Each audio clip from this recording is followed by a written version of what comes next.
You know that moment when your eyes betray you.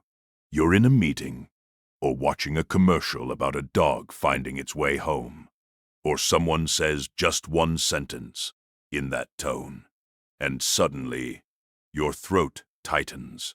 You blink faster, you look up, you pretend something is in your eye, and part of you is thinking, really, now? Maybe you've been told you're too sensitive.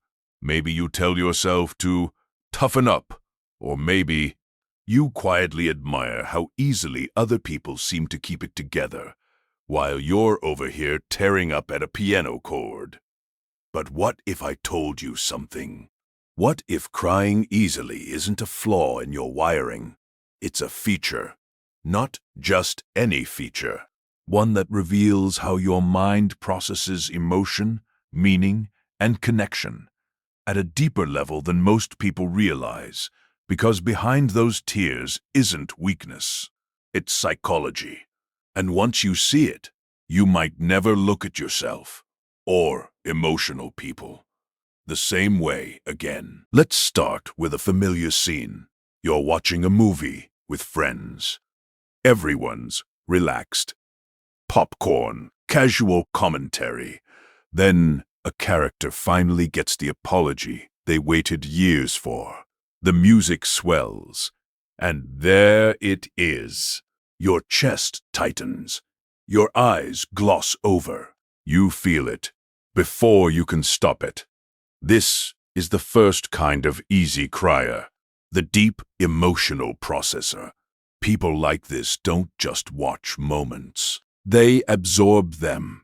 Their brains are highly attuned to emotional nuance, facial expressions, tone shifts, unsaid feelings, while others follow the plot. You're tracking the emotional undercurrent. Your nervous system responds fast and fully. Psychologically, this is linked to high emotional sensitivity and empathy. Your brain mirrors what it sees. When someone hurts, your body reacts as if it's happening to you. That reaction doesn't stop at thoughts. It goes straight to the tear ducts. And here's the part no one tells you. This isn't immaturity. It's emotional intelligence with low filtration. You feel more because your system lets more in.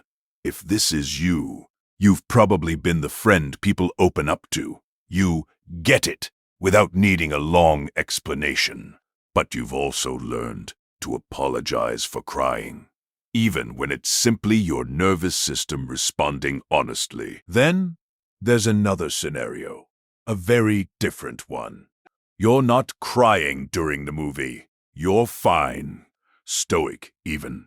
But later, alone, in your car or brushing your teeth, something small cracks you. A comment from earlier, a memory, a song. Suddenly, the tears come, and you don't fully know why now. This is the second profile, the emotional accumulator. These are people who hold it together publicly. You're functional, responsible. You get things done, but you don't always process emotions in real time.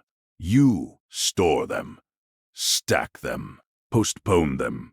Psychologically, this often develops when someone learns, early on, that showing emotion isn't safe, useful, or welcomed. So the system adapts. You delay the response, but emotions don't disappear. They wait, and when the pressure finally releases, crying becomes the exit valve. Not because you're weak, but because your body finally has permission. If this sounds like you, your tears aren't about this moment. They're about everything that didn't get felt earlier. And crying easily isn't the issue. Carrying everything alone was. Now, let's talk about a type people rarely recognize. Because, from the outside, it looks like overreaction. Picture this. Someone raises their voice slightly, not yelling, just sharper, or maybe They suddenly feel distant. You feel your stomach drop. Your eyes sting. You feel embarrassed by how fast it hits you. This is the relationally attuned crier. These are people whose nervous systems are finely tuned to connection and threat to connection. You don't just hear words. You sense shifts. A micro change in energy feels loud inside your body. Psychologically, this often develops in people who grew up needing to monitor others' moods to feel safe. Your brain learned early. Pay attention. Stay alert. Notice everything. So when something feels off, your body reacts immediately. Crying becomes a stress response, not to the words themselves, but to what they might mean. And here's the irony. These people are often incredibly loyal, caring, and emotionally present. But they're also the ones most likely to shame themselves for being too much. Then there's a quieter type, one that surprises people. You cry not because you're sad, but because something is beautiful. A song, a speech, a stranger's kindness, a sunset that hits just right. This is the meaning-sensitive crier. Psychologically, these are people whose brains are wired to detect significance, not just emotion, but meaning. Your mind zooms out.